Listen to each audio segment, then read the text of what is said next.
ત્યારબાદ આપને જ વિનંતી કરીશ કે અહીં આવેલા બાળકોને આપ સહી માર્ગદર્શિત કરશો. નાકરાણી સાહેબ.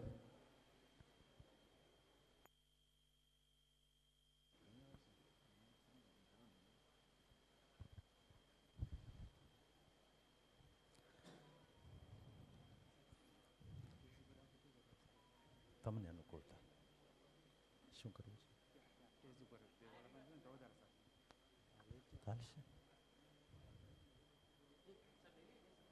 મને વાંધો નથી. આજના તળપદા કોળી કર્મચારી સંગઠન દ્વારા આયોજિત વિદ્યાર્થી સન્માન સમારોહ અને કારકિર્દી માર્ગદર્શન સમારોહમાં ઉપસ્થિત આદરણીય ગૌતમભાઈ, ડૉક્ટર ડોડિયા સાહેબ, અન્ય સમાજના વરિષ્ઠ નાગરિકો, આપ સર્વે વાલીઓ અને વહાલા બાળકો, મને ડોડિયા સાહેબનો ફોન આવ્યો હતો કે તળાજામાં અમારા કોળી સમાજનું આવું એક આયોજન છે બાળકોના ઇનામ વિતરણ, અને અમારી ઈચ્છા છે કે તમે પધારો. એટલે મેં મારું શેડ્યુલ જોઈને હા પાડી. પછી પાછો એમનો ફોન આવ્યો, કંઈક અનિવાર્ય સંજોગોને કારણે એક સન્ડે લેટ થયું, એટલું જાણ કરીને એમણે ફોન મૂકી દીધો. પછી એવું ન કીધું કે આવતા સન્ડે પાછું તમને અનુકૂળ છે કે નથી, અને સીધું મને કાર્ડ મોકલ્યું કે આવતા સન્ડે એટલા વાગે. કાર્ડ જ મોકલ્યું, પાછો ફોન કરીને એમ નથી કીધું કે આ રવિવાર પાછું તમને. એટલે એને એટલું બધો વિશ્વાસ કે આ તળાજાનું હોય અને કોળી સમાજનું હોય એટલે એ તો આવે જ ને, ક્યાં જાય. અને એ કાર્ડ મોકલ્યું ને ત્યારે એમાં બે નામ ખાસ મેં જોયેલા કે આમાં કોણ કોણ હાજર છે. બીજા બધા તો વડીલોનું કદાચ ન ઓળખતો, એક ગૌતમભાઈ ને એક નીમુબેન. એટલે ગૌતમભાઈ તો અહીંયા હોય તો પરિચય પણ ઘણી વખત મળવાનું થયા કરે. નીમુબેનને આપણે બધા ઓળખીએ છીએ, એટલે મને એમ થયું કે આ બાને નીમુબેનને મળાશે. એટલે મેં મનમાં નક્કી કરેલું કે હવે ભલે એણે બીજા રવિવારનું કાર્ડ મોકલ્યું તો આપણે તો જવાનો પ્રયત્ન કરીશું. પછી રહીને 2 દિવસ પહેલાં ફોન આવ્યો કે હવે રવિવારે તમે આવો છો ને. એટલે મેં એમને સામો પ્રશ્ન કર્યો, નીમુબેન આવવાના છે? અત્યારે ગાડીમાં બેઠીને પહેલાં એ જ પૂછ્યું, નીમુબેન છે? એટલે એણે મને એવું જવાબ દીધો કે રસ્તામાં છે. નેતા તો હોય રસ્તામાં, એનો કોઈ વાંધો નથી. એને ખબર પડે ને ખાડા લોકોને કેટલા નડે છે. મિત્રો, આ પહેલાં કદાચ 2-3 વર્ષ થયા અમારે ત્યાં એક યજ્ઞ ચાલતો હતો સોસાયટીનો, અને અમારી સંસ્થામાં આપણે જાંજમેરનો મિલન બાંભણિયા છે એ અમારા ટીમમાં છે. એનો આગ્રહ હતો કે ત્યારે ત્યાં ઝવેરચંદ મેઘાણી હોલમાં કોળી સમાજનો આવો કાર્યક્રમ હતો. કદાચ આ બધાકની મને યાદ નથી, કદાચ ત્યારે આપ ધારાસભ્ય નહોતા, આગલી ટર્મની વાત છે. તો એ ઓલું યજ્ઞમાં બેસીએ એટલે તો ઓલું બાંધેલું હોય ને પતિ પત્નીને, એને શું કે ઓલું ચૂંદડી છેડા છેડી, હા, એ બાંધેલું હતું એ તે તોડાવીને, એમ જ કહેવાય ને. હું એ કાર્યક્રમમાં પહોંચી ગયો હતો ઘડીક વાત કરવા માટે ચાલુમાં, એ જ વેહમાં. એમ જનરલી એ વેહ અમારો હોય નહીં, એમ પેન્ટ શર્ટવાળા માણસો છીએ. આવું એટ્રેક્શન કોળી સમાજ પ્રત્યે શું કામ હોય? હું તો કણબીનો દીકરો છું. એની પાછળ અહીંયા મારું ગામ ઊંચડી, અને અમે એ જમાનામાં ખબર નહીં અત્યારે જે માહોલ હોય ગામડાનો, પણ ત્યારે તો નાત જાતના કોઈને ભેદભાવ નહોતા સાહેબ. ગરીબ અમીરના તો કોઈ ભેદભાવ નહોતા. અને એ ઓધો અને જોધો અને બધા અમારા જે હાથી હોય એ બધા હારી પંગતમાં જ બેસી, અને એની તાળીમાં આખા રીંગણાનું શાક ને રોટલા ચોળેલા હોય, એ એક બટકો એના મોઢામાં મૂકે ને એક અમે નાના હોય તો અમારા મોઢામાં મૂકે. એમ મોટા થયેલા. ક્યારેય ઘરમાં અલગ પંગત નહોતી પડી. અમે ભેહું ચારવા જાય તો અમારા ઉકા ભાણા ને વેલા ભાણા ને એ બધા અમારી ભેગા કામ કરતા ત્યારે.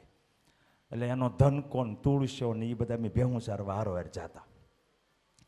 અને અમારું રેલવે સ્ટેશન પાસે ગઢાણ, એટલે એમાં ફરતે વાડ્યો એટલે ભેંસુને પૂરી દઈએ ને પછી રેલ સ્ટેશને અમારે જલસા કરવાના હોય.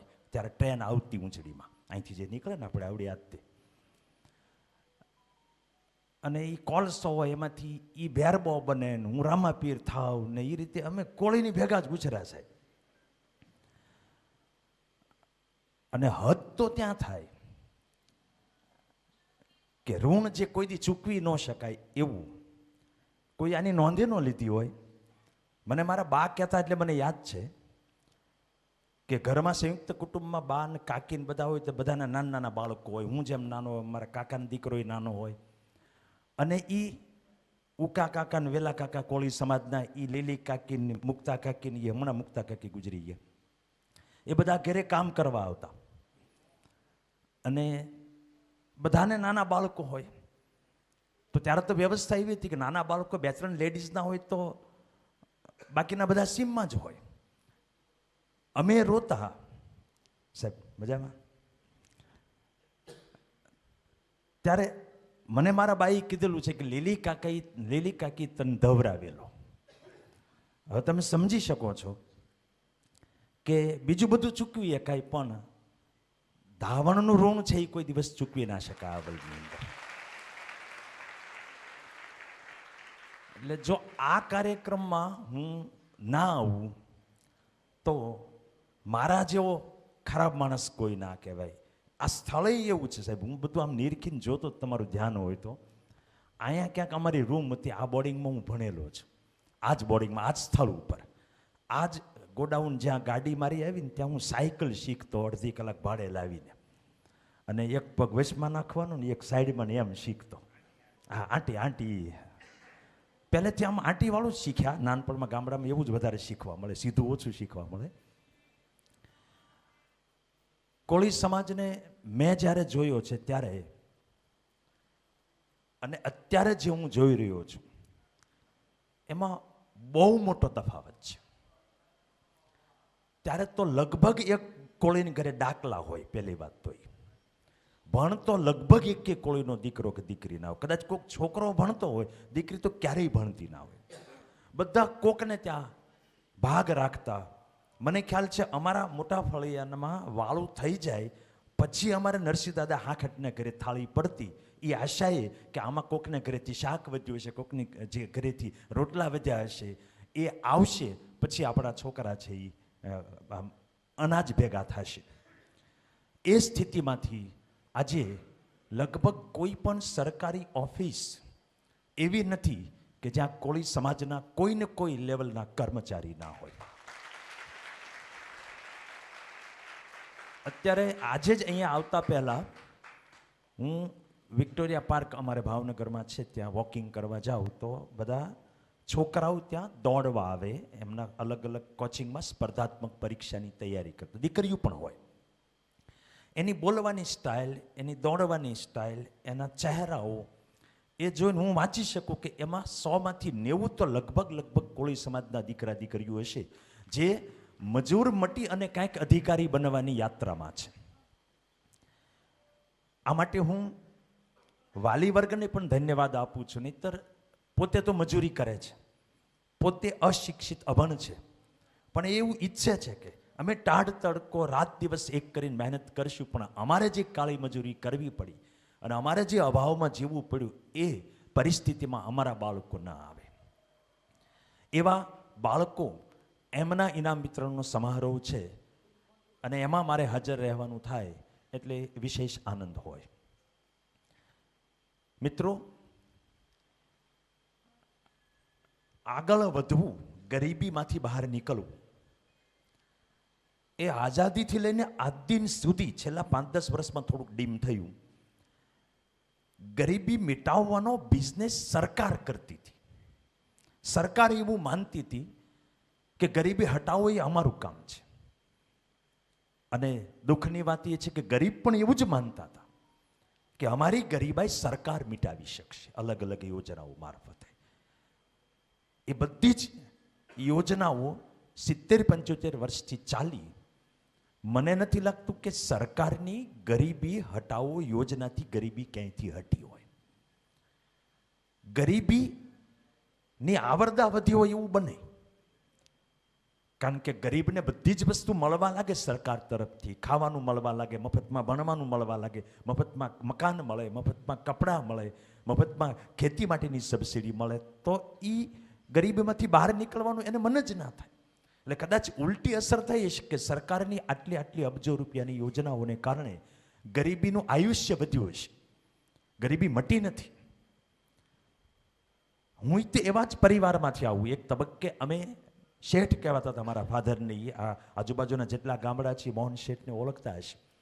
પણ જ્યારે ઇમરજન્સીની મિસા લાગુ પડેલો ગૌતમભાઈ, ત્યારે વેપારમાં એટલી બધી ખોટ ગયેલી, એટલે આમ અમારા કપડાં વ્હાઈટ હતા પણ ગરીબી બધા પ્રકારની જોઈતી કે મહિનાઓ સુધી ઘરમાં એક પણ રૂપિયો ના હોય, પહેરવા સંપલા ન હોય. અને અમારી નાવલીના ધરાની અંદર મને યાદ છે કપડાં ધોવા અઠવાડિયે 10 દિવસે ગાડીમાં ઓલી હકોદરની માટી લઈને ધોવા જતા, હાબુ નહોતા. અને અમને છોકરાઓને અમારા પહેરેલા કપડાં છે, અમારા બા છે, એ ધોવા માટે લે ત્યારે અમને કહેતા ધરામાં તમારે નાહવાનું, કપડાં રેતીમાં હુકાઈ જાય ત્યાં સુધી અમે નાતા. કારણ એ હતું કે બીજી જોડી કપડાં નહોતા. એ સ્થિતિમાંથી આજે આખી યાત્રા મેં જોઈ છે કઈ રીતે બહાર નીકળી શકાય. એમાં બે વાત નક્કી છે કે બીજા ઉપર આશા ન રખાય, અને બધા જ રસ્તાઓ જેને ગરીબીમાંથી બહાર નીકળવું હોય એને જ કાઢવા પડે. કોઈ કોઈને મદદરૂપ થઈ શકે નહીં, લાર્જલી ન થઈ શકે, એ પોતાને જ કરવું પડે. અને ગરીબીમાંથી અમીરી તરફ જવું હોય તો બે જ રસ્તા છે, કાં બિઝનેસ કરીએ આપણે, અને કાં ભણી ગણીને હોશિયાર થઈને મોટી નોકરી પ્રાપ્ત કરીએ. ત્રીજો રસ્તો જે કોકને ત્યાં ધાડ મારી તો હવે આપણે કંઈ કરાય નહીં. હવે પહેલો રસ્તો જે ધંધો કરવો એના માટે લાખો કરોડો રૂપિયાની મૂડી જોઈએ. મને નથી લાગતું કે અહીંયા જે ઓડિયન્સ બેઠો એમાં કોઈ માતા પિતા પાસે એવી વ્યવસ્થા હોય. એટલે અહીંયા જે બાળકો બેઠા છે એમને જો એમની અને એમના પરિવારની ગરીબી દૂર કરવી હોય, ગરીબી એક બહુ ખતરનાક દૂષણ છે, ખતરનાક અભિશાપ છે. ખાવું હોય ત્યારે ખાવા ન મળે, દવાખાનું તો દવા દારૂના પૈસા ન હોય, દવાના દારૂના તો મળી રહેતા હોય. એવી રીતે કોઈ એજ્યુકેશન આપવું હોય તો એની સગવડતા ન હોય. ટૂંકમાં જીવનનો કોઈ મર્મ જ ન રહે જો આપણે ગરીબ હોઈએ તો.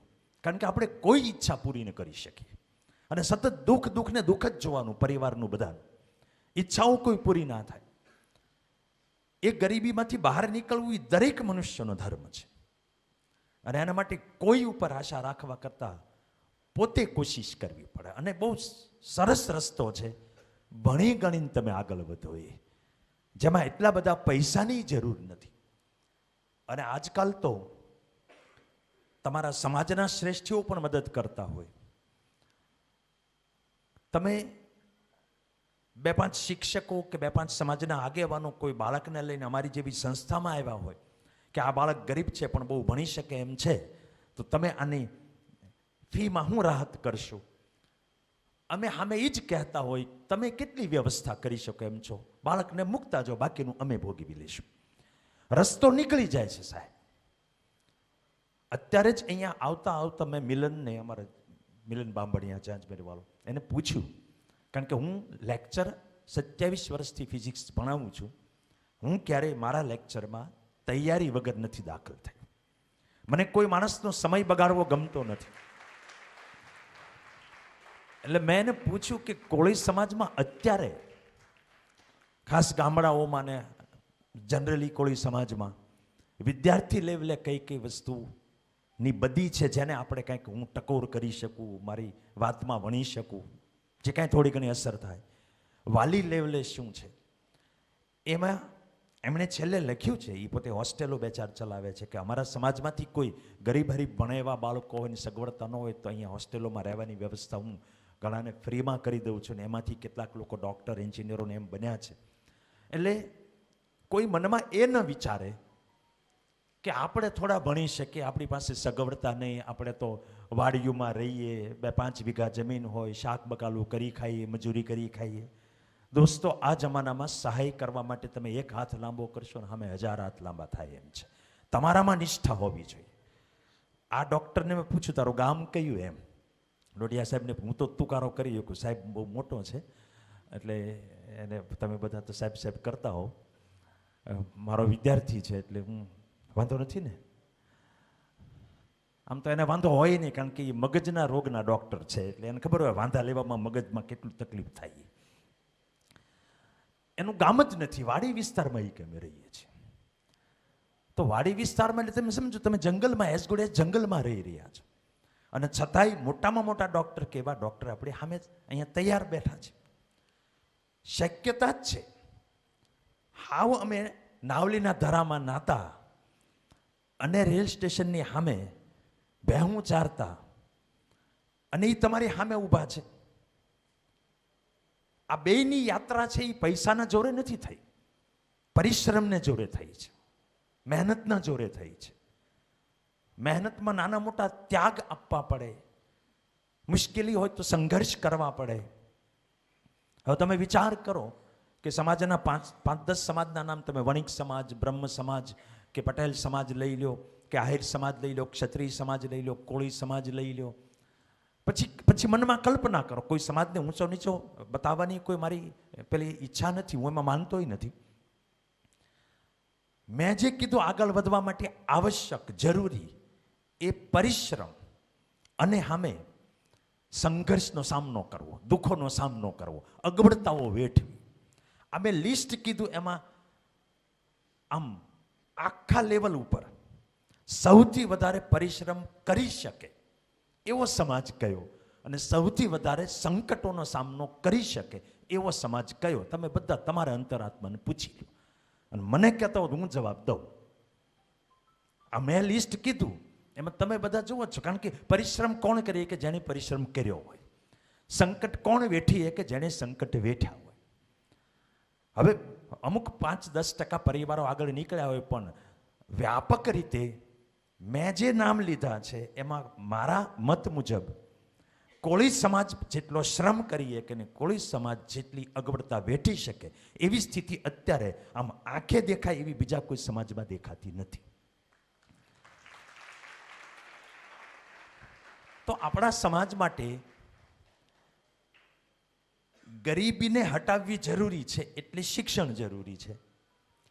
શિક્ષણમાં સફળતા મેળવવા માટે શ્રમ અને સંઘર્ષ જરૂરી છે. આ બેયની સૌથી વધારે આવશ્યકતા અહીંયા બેઠેલાને છે એવું મને લાગે છે. હું તો શિક્ષક છું, અને શિક્ષક કોઈ પણ હોય એને સામે વિદ્યાર્થી બેઠો હોય એટલે એના માટે એ વિદ્યાર્થી એ સ્ટેટસ જ ઇનફ છે. એ કઈ ભાષાનો છે, કયા પ્રાંતનો છે, કયા સમાજનો છે, કયા મજહબનો છે, એને લાગુ ના પડે. અને લાગુ પડતું હતી શિક્ષકના પેટનો ન કહેવાય. આ મારી સ્પષ્ટ વાત છે.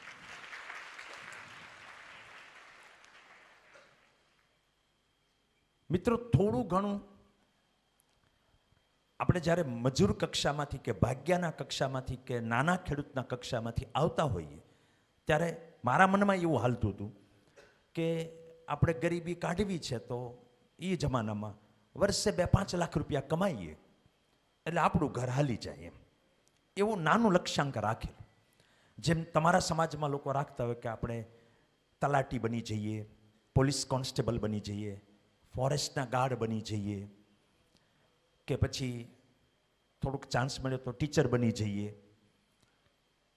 એવા લક્ષ્યાંકથી કોળી સમાજના યુવકો અને યુવતીઓ તૈયારી કરતા હોય એવો માહોલ જાજો છે. તો પહેલું તો એ વિચારવું પડે કે આપણે ભણી ગણીને આગળ વધવું છે તો શું કામ ખાલી ખેતરમાં વાડી વિસ્તારમાં રહેતા હોય એમાંથી ગામમાં રહેવા એટલી જ શું કામ પ્રગતિ કરવી. આપણે મજૂર મટી જઈએ અને ખાલી એક છેલ્લા સ્તરમાં જે આવે ક્લાસ 1, ક્લાસ 2, ક્લાસ 3, ક્લાસ 4 એ કેડરની નોકરીમાં જ આપણે શું કામ સફળતા જોઈએ છે? કેમ આપણે ઊંચો લક્ષ્યાંક ન રાખી શકીએ? આ દીકરાને હમણાં મેં પૂછ્યું હતું તે શું કર્યું, એને મેડિકલમાં એડમિશન લીધું. એ તે સાહેબની જેમ ડૉક્ટર થતું, સાહેબવાળી લાઈન ન પકડતો ભાઈ, હામો ન પડતો, બીજી લાઈન લેજે. આ ડોડિયા સાહેબ ડૉક્ટર થયા છે. આગળ વધવા માટે અત્યારે પહેલાં જે ખોટા રસ્તે નોકરીઓ મળતી હતી એ ઓલમોસ્ટ સ્ટોપ થઈ ગયું. એટલે એ બીક નથી. તમે માત્ર ને માત્ર લક્ષ્ય ઊંચું રાખી તમે કેમ એવો વિચાર ન કરી શકો? મારા ખ્યાલથી આજથી 8 વર્ષ પહેલાં મારો દીકરો જ્યારે આઈઆઈટીમાં ગયો ને ત્યારે આપણે તળાજાનો જ એક છોકરો આઈઆઈટી દિલ્હીમાં એડમિશન લીધું હતું, નામ ભૂલી ગયો, મને જ મળવા આવ્યો હતો, એ ગુરુકુળમાં ભણતો હતો. આઈઆઈટી એટલે દોસ્તો વર્લ્ડમાં પ્રીમિયમ એન્જિનિયરિંગ ઇન્સ્ટિટ્યૂટ કહેવાય. તો ત્યાં સુધી તે કોળી સમાજનો દીકરો પહોંચ્યો છે.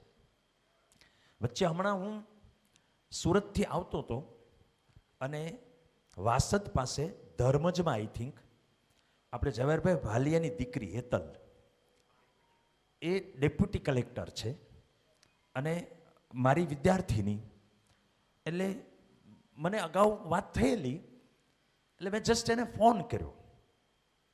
હું જતો હતો સુરત એક સામાજિક પ્રસંગથી અને હું બરોડા પાસે પહોંચ્યો ત્યારે મેં એને ફોન કર્યો કે હેતલ હું અહીંથી નીકળ્યો તો ક્યાં તું, તારી જોબ અત્યારે ક્યાં છે? તો સીધી જ તમે પહેલાં ક્યાં પહોંચ્યા એ કહો. મેં કીધું હું બરોડા વટી ગયો. તો સાહેબ તમે પાછા વળો, તમારે અહીં આવ્યા વગર જવાનું નથી. એટલે મેં એને રિક્વેસ્ટ કરી કે હું એક નાનકડા એવા પ્રસંગમાં જાઉં છું, કાલે પાછો વળીશ, સન્ડે છે કાલે, તું હોય કે તમે એ ચિંતા ન કરો, કાલે પાછા વળો ત્યારે તમારે મારે ત્યાં આવ્યા વગર જવાનું નથી. અને સમય નહોતો, મારી સાથે 2-3 ગાડીઓ હતી, બધા મહેમાનો હતા, તોય મારે થોડું અંદર 2-5 કિલોમીટર અંદર એમની જે પ્રાંત ઓફિસ હોય ત્યાં જવું પડ્યું. દીકરી છે બરાબર, છોકરી, કોળીની છોકરી, તેને જે દાડીઓ માંડ કરતી હોય. સાહેબ એનો જે રોલો પડે છે, ડેપ્યુટી કલેક્ટર થઈ ગઈ અને એની ભાષાનો રણકો હતો જ તે સાહેબ કે હું આડાવાળા પૈસા નથી લેતી. ઝવેરભાઈનું જીવન એ રીતે પસાર થઈ ગયેલું, જાહેર જીવનમાં જે છે એમને ખબર છે. અને મારા એક ખાસ સ્નેહી છે, એ દીકરીની એ 12મી જોબ હતી અને કે સાહેબ મેં જ્યાં જ્યાં જોબ કરી ત્યાં મેં જ જોબને ઠુકરાવી છે અને હજી એને મેરેજ નથી કર્યા. હજી મેં એને એ ઓફર કરી કે કોળી સમાજની વસ્તી આટલી બધી છે, તું આટલી કેપેબલ ઓફિસર છો, સ્ત્રી છો, દીકરી છો, જાહેર જીવનના પરિવારમાંથી આવે છો, આટલી બધી વસ્તી છે, ડેમોક્રેસી છે, કોળી સમાજના મિનિસ્ટરો બનાવવા પડશે, ધારાસભ્યો બનાવવા પડશે, સંસદ સભ્યો બનાવવા પડશે. તને ન જ ગમતું હોય ડેપ્યુટી કલેક્ટર પદ, તો તું જાહેર જીવનમાં વહી આવ ને, હું ઉપર મારી જ્યાં ક્ષમતા હોય ત્યાં વાત કરું, તને સીધું કંઈક ટિકિટ મળે ને એવું થાય. એમાં ઈ ને એના પપ્પા બે ડિસએગ્રી છે, એને નથી કરવું. હું તમને ઉદાહરણ એ આપું છું કે આગળ વધવા માટે એક તો અહીંયા બેઠેલાને સૌથી વધુ જરૂરિયાત છે આગળ વધવાની. બીજું, આગળ વધવા માટે સૌથી વધુ લાયક સમાજ અહીંયા બેઠો છે, કારણ કે એમાં હાર્ડવર્ક જોઈએ, ડેડિકેશન જોઈએ, જે તમે કરી શકો એમ છે. ત્રીજું, મોટામાં મોટા લેવલ મેં તમને કહ્યા, અધિકારી ક્ષેત્રે મોટું લેવલ કીધું, આઈઆઈટી ક્ષેત્રે એન્જિનિયરિંગમાં મોટું લેવલ કીધું, મેડિકલ ક્ષેત્રે ડૉક્ટર સાહેબ અહીંયા સામે છે. તો લક્ષ્ય ઊંચું આપણે શું કામ ન રાખીએ? અહીંથી ભાવનગર બાળકો ભણવા આવે છે, દીકરા દીકરીઓ, અભણ માતા પિતા હોય, એમને ઘરની ગરીબી મિટાવવી છે, એટલે બાળકો માટે માથે લેણું કરીને તે ભણાવે છે. એ દીકરા દીકરીઓએ ધ્યાન ન રાખવું પડે કે મોબાઈલમાં ખોટું પોતાનું કેરિયરનું પતન ન કરીએ આપણે? એમણે એ ધ્યાન ન રાખવું પડે કે મારા મમ્મી પપ્પા કઈ રીતે મને પૈસા આપે છે ભણાવવા માટે? તો ત્યાં ભાવનગરમાં અહીંથી તેમ થાય કે દીકરો દીકરી ભણવા ગયા છે, ત્યાં હોસ્ટેલોમાં રહેવાને બદલે પીજીમાં રહે અને નવા ખોટા વ્યસનના કે વ્યભિચારના કામો કરે, અહીંયા બહાના બતાવ્યા કરે અને ત્યાં કંઈ કરતા ન હોય. આવું બધું મને જે હાલે છે એ લખીને આપ્યું છે, એવું લઈ કે આવું બધું હાલે છે અમારા સમાજમાં. મારે વિદ્યાર્થીઓને વિનંતી કરવી છે કે તમારી ફરજમાં આવે છે, તમે તમારા માટે ભણો છો, તમારા પરિવારને, તમારા સમાજને, તમારા રાષ્ટ્રને અને માનવ જાતને તમારી જરૂરિયાત છે. આ તમારો યુવાનીનો સમય હોય, તરુણ અવસ્થાનો સમય હોય, ત્યારે આપણે પૂરેપૂરી મહેનત કરી લેવી જોઈએ. તમને તક પણ મળી છે. નહીતર તો ખેડૂત છોકરો ખેતી કરતો હતો, ભાગ્યાન છોકરો ભાગ રાખતો હતો, બીજું ક્યાં કઈ વિઝન જ હતું. તમને એ સ્થિતિમાં તમારા માવતર મૂકે નહીં અને તમે તમારા જીવનને ઉજાળવા માટે એ લોકો પોતાના જિંદગીના અંધારાને લંબાવતા હોય, ત્યારે આપણી પણ એ નૈતિક ફરજ બનતી હોય છે. અનેક કારકિર્દીઓ છે જેમાં તમે જઈ શકો. નબળા વિચાર ન કરો, મારાથી સાયન્સ ન થઈ શકે, મારાથી ડૉક્ટર ના થવાય, મારાથી એન્જિનિયર ના થવાય, મારાથી મામલતદાર કે ડેપ્યુટી કલેક્ટર કે ડીવાયએસપી કે આઈપીએસ આઈએસ ના થવાય. એવું બધું છોડો, બધાથી બધું જ થઈ શકે છે. આદિવાસીના લોકો જે આઈએસ આઈપીએસ થતા હોય તો આપણે કેમ ના થઈ શકે? વિદ્યાર્થીનું લક્ષણ કેવું હોવું જોઈએ, કયા લક્ષણ વિદ્યાર્થીના હોવા જોઈએ, એના માટે આજથી 2000 વર્ષ પહેલા ચાણક્યએ એક શ્લોકમાં બહુ સરસ વાત કરી છે. કાક ચેષ્ટા બક ધ્યાનમ શ્વાન નિંદ્રા તથૈવ ચ અલ્પાહારી ગૃહ ત્યાગી ઇતિ વિદ્યાર્થી પંચલક્ષણ. દોસ્તો, વિદ્યાર્થીના 5 લક્ષણ ચાણક્યએ 2000 વર્ષ પહેલા કયા છે, આજે પણ એટલા જ પ્રસ્તુત છે. જો આપણે સાચા વિદ્યાર્થી બનવા માંગતા હોઈએ અને સાચા અર્થમાં આપણે આપણા ઘર પરિવાર સમાજ છે એને અત્યારની સ્થિતિમાંથી ઉપર ઉઠાવવા માંગતા હોઈએ અને આપણા જીવનમાં પણ આપણને મોકો મળ્યો છે એ ઉઠાવી અને કંઈક આગળ કંઈક ઇમ્પેક્ટ છોડીને જવા માંગતા હોય, કંઈક બની અને બીજાને મદદરૂપ થઈ અને આ જીવનની યાત્રા પૂરી કરીને નીકળવા માંગતા હોઈએ, તો વિદ્યાર્થીઓ તમે બેઠા છો, આ 5 લક્ષણો ઉપર ચિંતન કરજો. કાક ચેષ્ટા એટલે કાગડા જેવી વૃત્તિ, બક ધ્યાનમ બગલા જેવું એટેન્શન, ફોકસ, કોન્સન્ટ્રેશન, શ્વાન નિંદ્રા કૂતરા જેવી ચપળ ઊંઘ, ઊંઘવાના ટાઈમે ઊંઘી જાય અને એને જ્યારે જરૂર પડે ત્યારે સેકન્ડના છઠ્ઠા ભાગમાં જાગી જાય. કાક ચેષ્ટા બક ધ્યાનમ શ્વાન નિંદ્રા તથૈવ ચ અલ્પાહારી. અલ્પ આહાર, આહાર એટલે ખાલી ઓછું ખાવું એમ જ નહીં, બધા જે ભોગો છે, મોજ શોખ છે, એ અલ્પ માત્રામાં હોવો જોઈએ, સંયમ એની અંદર હોવો જોઈએ. અને ગૃહ ત્યાગી, ઘર છોડી અને જવું. ઘરમાં હોઈએ તો ઘરવાળા જીવે એ કરતા અલગ રીતે જીવવું જોઈએ. વિદ્યાર્થીને છાજે એ રીતે જીવવું જોઈએ. તમે કાગડાની વાર્તા સાંભળી હશે. કાગડો તરસો થયો અને પાણીની શોધમાં અહીં ત્યાં ભટકતો હતો. એમાં એક માટલું જોઈ ગયું ને એમાં એને એનું પ્રતિબિંબ દેખાણું. એને થયું કે આમાં પાણી છે. એને ખૂબ તીવ્ર તરસ લાગેલી. હવે એ માટલાની ધારી ઉપર એ બેઠો અને જોયું અંદર તો પાણી સાવ તળિયે હતું. કાક ચેષ્ટાનો મતલબ આપણે હું જીવનમાં વિદ્યાર્થી તરીકે શીખવાનું. ચાણક્ય અમસ્તું નથી કહ્યું. પહેલા તો એ કંઈક શોધમાં નીકળ્યો હતો. શોધમાં માણસ ત્યારે જ નીકળે કે અંદર એની ભૂખ ને તરસ હોય. એ તમારે છે, ન હોય તો તમને અહેસાસ હોવો જોઈએ. હજી આપણે બીજા સમાજના સ્તરે નથી પહોંચ્યા. એ તરસ તમારી છુપાવવા માટે હવે એને મળ્યું છે સામે. હવે એની અંદર એટલી ચતુરાઈ, એટલો આઈક્યુ હોવો જોઈએ કે પાણી તો છે પણ પ્રાપ્ત કરવું અઘરું છે, કારણ કે તળિયે છે, મારી ચાંચ આટલી જ લાંબી છે. એટલે એણે ચતુરાઈ વાપરી અને બાજુમાં જોયું તો રેતી હતી, એમાંથી ચાંચથી એક એક પથ્થર અંદર નાખવા માંડ્યો. પથ્થર નાખે એટલે પાણીનું લેવલ અપ આવે. આ બુદ્ધિ જ્યારે જ્યારે સંકટ જીવનમાં આવે, અને એ સંકટ શેના માટે આવેલું હોય કે તમારે કંઈક પ્રાપ્ત કરવાની ભૂખ છે, એમાં આડે સંકટ આવ્યું છે, ત્યારે ચતુરાઈ વાપરીને એ સંકટનો સામનો કરવો જોઈએ.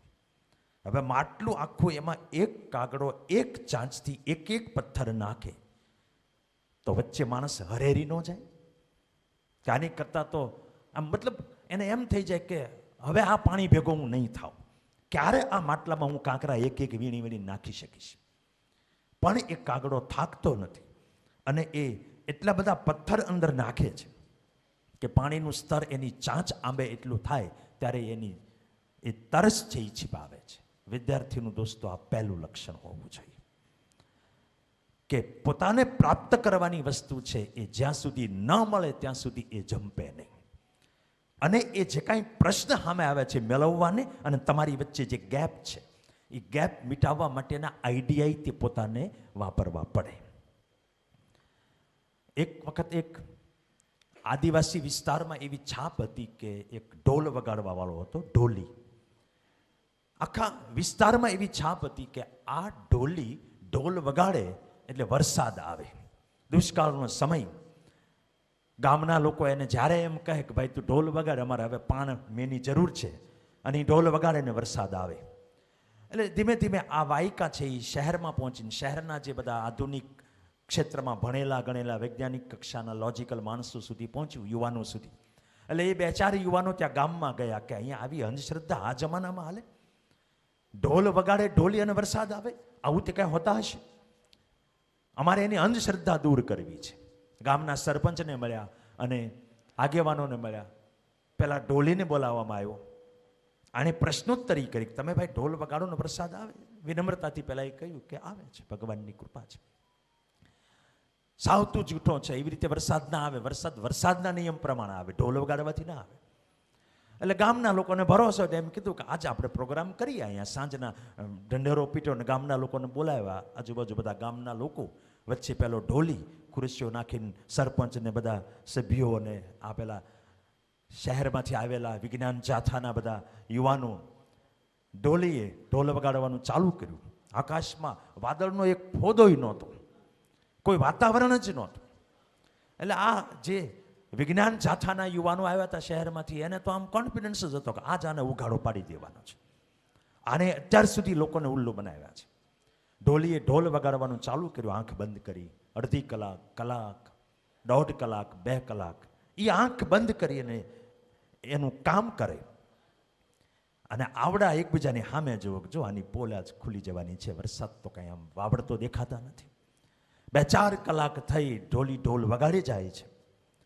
અને અચાનક જ એક દિશામાંથી કાળા ડિબાંગ વાદળાઓ ઉપર આવ્યા અને જોતજોતામાં ધોધમાર વરસાદ વરસવા લાગ્યો. અને આવડા એકદમ શોભીલા પડી ગયા યુવાનો આવ્યા હતા કે આ થયું કઈ રીતે? ઢોલીને રિક્વેસ્ટ કરીને સરપંચની પંચાયતની અંદર બોલાવવામાં આવ્યો. અને આ લોકોએ પૂછ્યું કે ભાઈ આ કયું કારણ છે કે તું ઢોલ વગાડે ને વરસાદ આવે છે? પહેલાં એ કીધું કાંઈ નહીં ભાઈ, અમે તો મારું તો કામ છે, હું મારો ઢોલ વગાડું છું, એવું કંઈ ખાસ કારણ નથી. બહુ આગ્રહ કર્યો.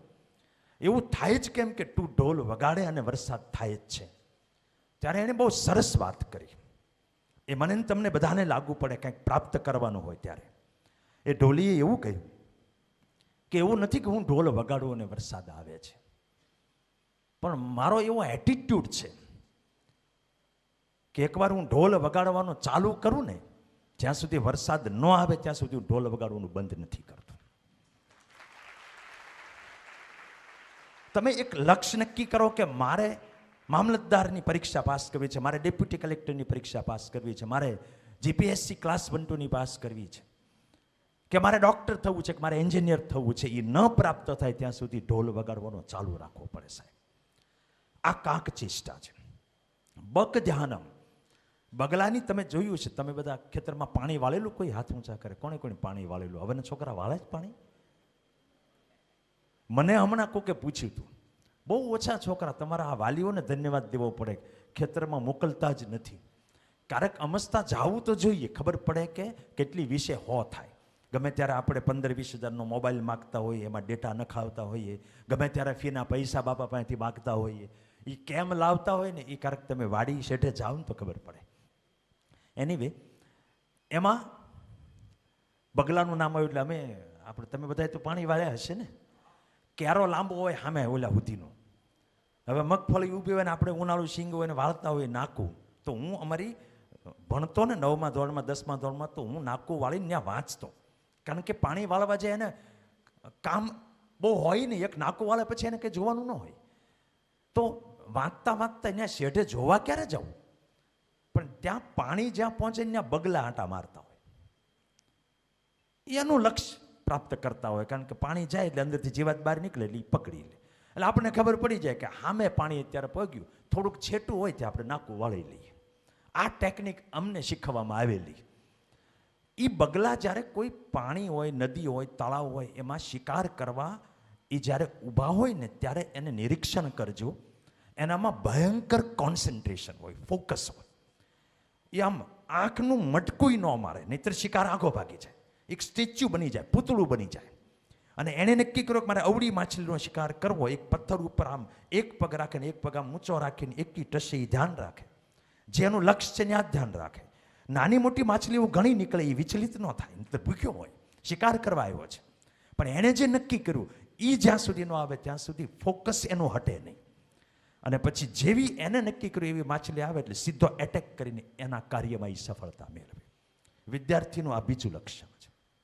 આપણે ભણવાનું તો નક્કી કરીએ છીએ, પણ અમાનો મેળો આવે એટલે આપણે તરત પાછા એ બાજુ વ્યા જઈએ.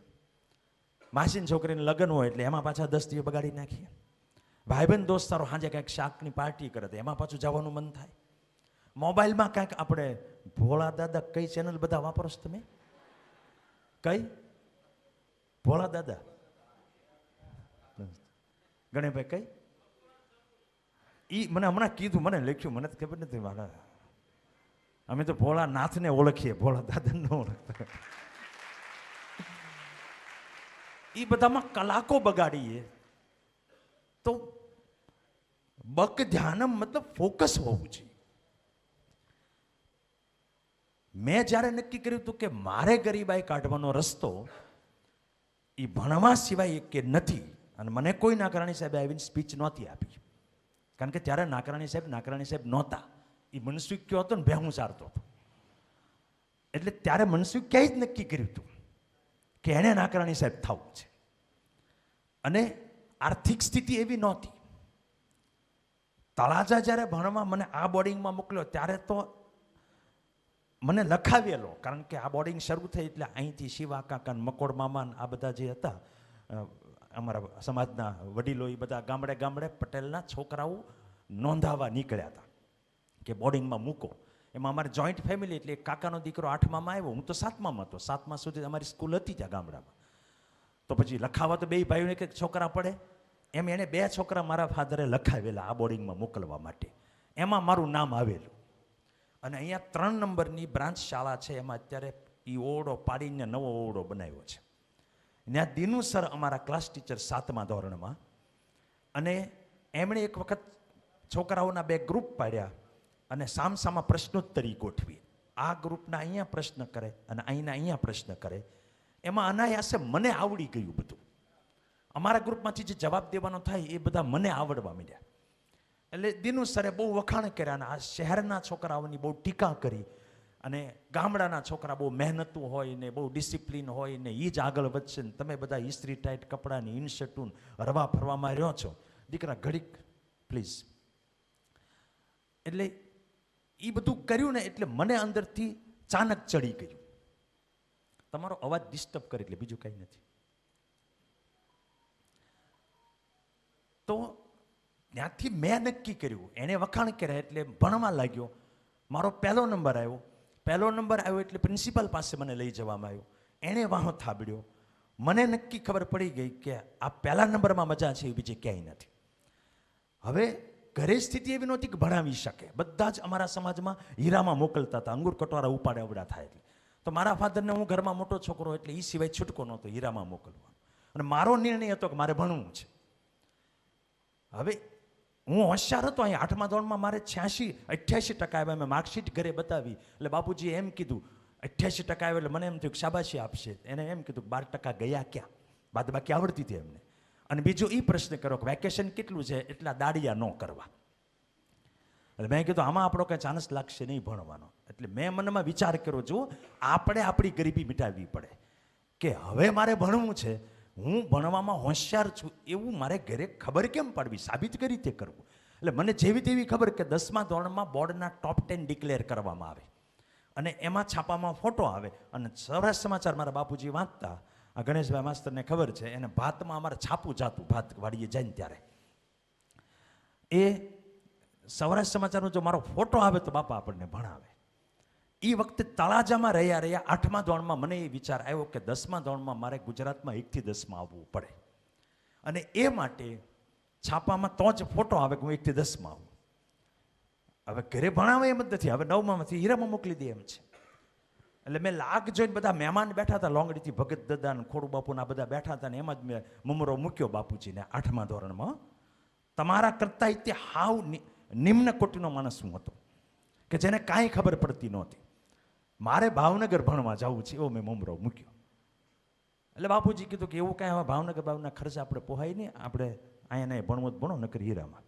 એટલે બીજા 2 જણા કહેતા કે આવો મોહનભાઈ તમારા છોકરાને ભણવા જવું ભણવા મોકલો, એમાં શું વાંધો છે. એટલે શરમમાં એની 100 રૂપિયાની નોટ કાઢીને મને દીધી, અને હું મારી રીતે મેથળા ભાવનગરવાળી બસમાં ચડીને ત્યાં ગયો. અને મેં નક્કી કર્યું કે હવે મેં આવું હું કામ નક્કી કર્યું કે હું ભાવનગર જાઉં, કારણ કે 10મા ધોરણમાં ગુજરાતમાં ટોપ 10માં આવવા માટે તળાજા નાનું મથક પડે, તો ભાવનગર જવું પડે. ત્યાં જઈને મહેનત કરી, કેટલાય વિઘ્નો આવ્યા, અત્યારે એ બધો સમય નથી, પણ છેવટે છાપામાં 6 મહિના સુધી ફોટો આવે એવી 10મામાં આખા જિલ્લામાં ફર્સ્ટ આવી, અને મેં મારો માર્ગ મારી રીતે મોકળો કર્યો હતો. એ સ્થિતિ તમારી કોઈની નથી અત્યારે.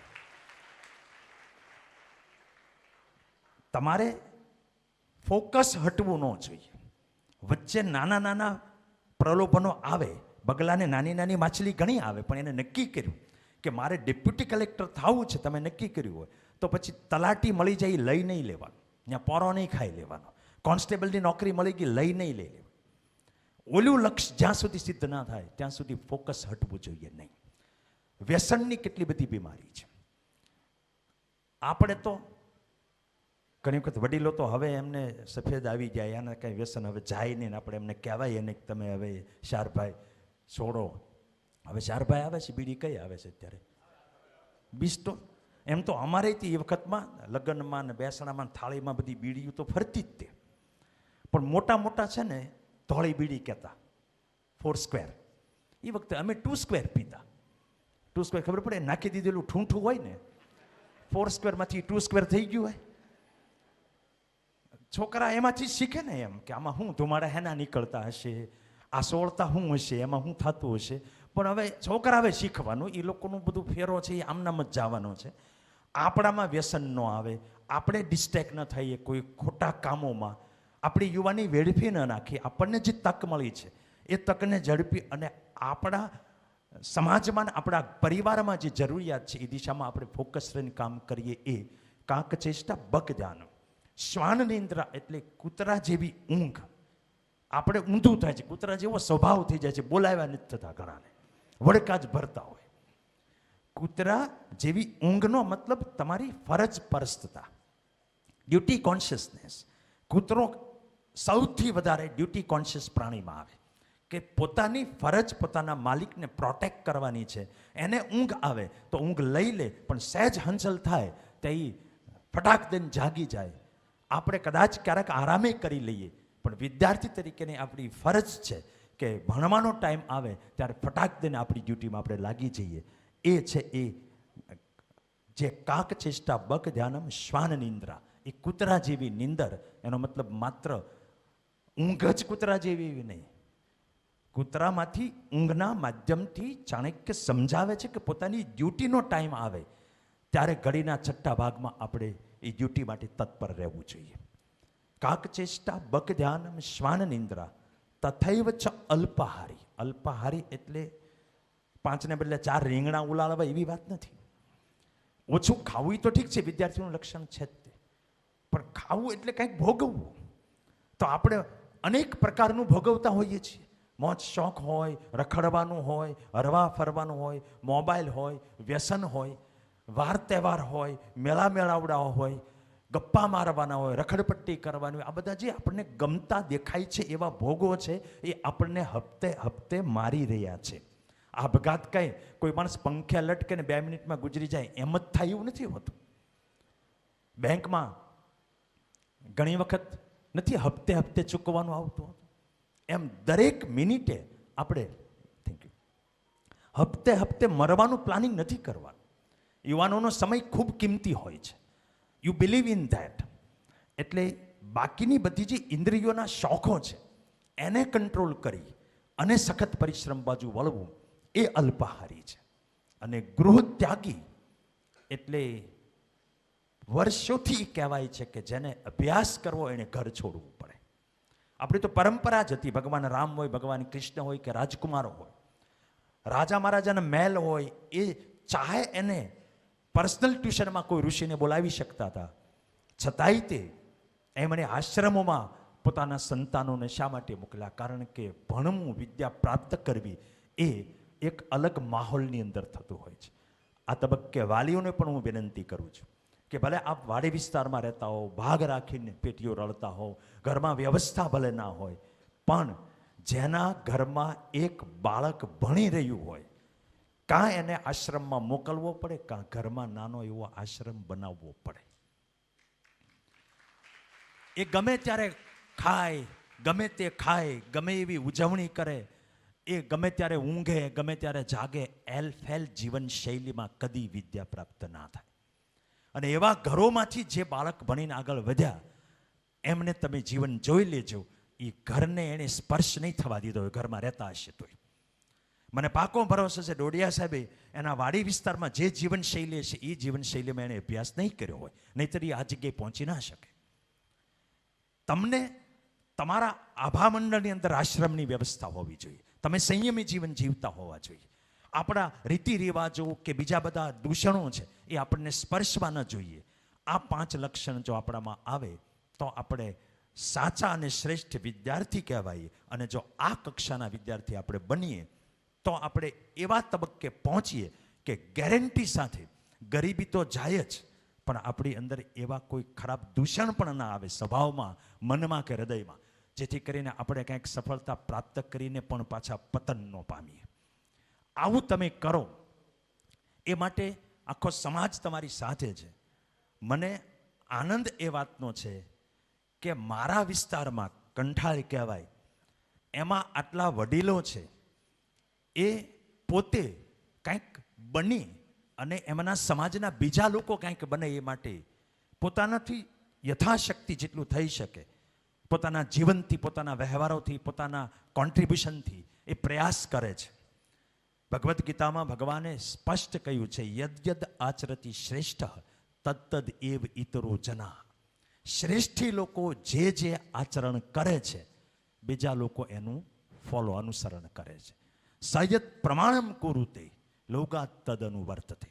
તેથી એમણે એવા પ્રમાણ ઊભા કરવા જોઈએ, એમણે એવા ઉદાહરણો ઊભા કરવા જોઈએ કે આમ જનતા એને ફોલો કરે.